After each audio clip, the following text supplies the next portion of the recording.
آج سے 5 سال پہلے میں چوکیدار تھا۔ میری ڈیوٹی شہر کے ایک بازار میں لگی تھی۔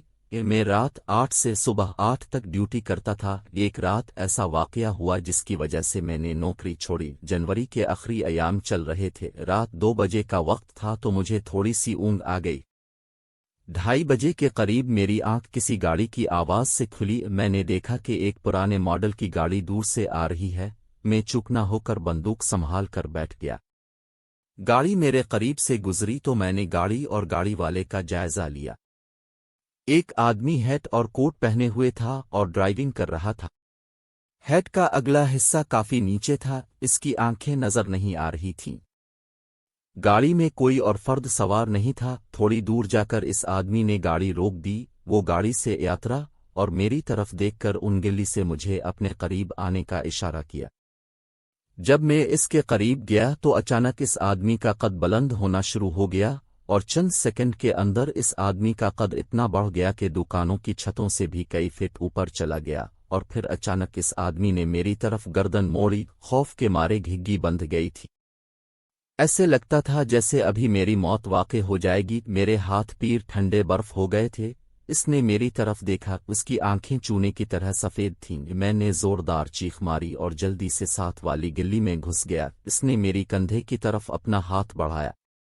میں اپنا پورا زور لگا کر بھاگتا چلا گیا۔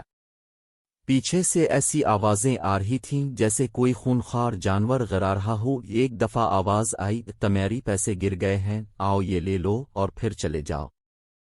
لیکن مجھے پتہ تھا کہ یہ سب دھوکہ ہے۔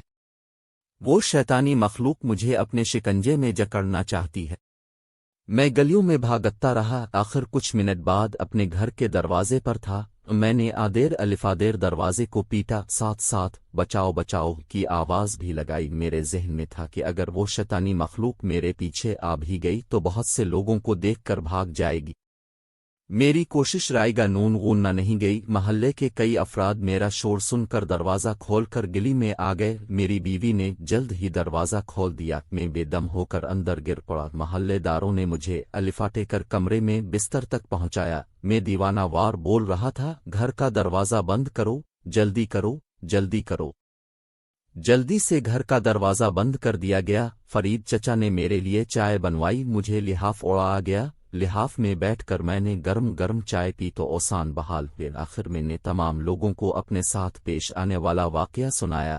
تمام لوگ انگشت بدندہ رہ گئے۔ بہرحال کچھ دیر بعد تمام لوگ اپنے اپنے گھروں کو روانہ ہو گئے۔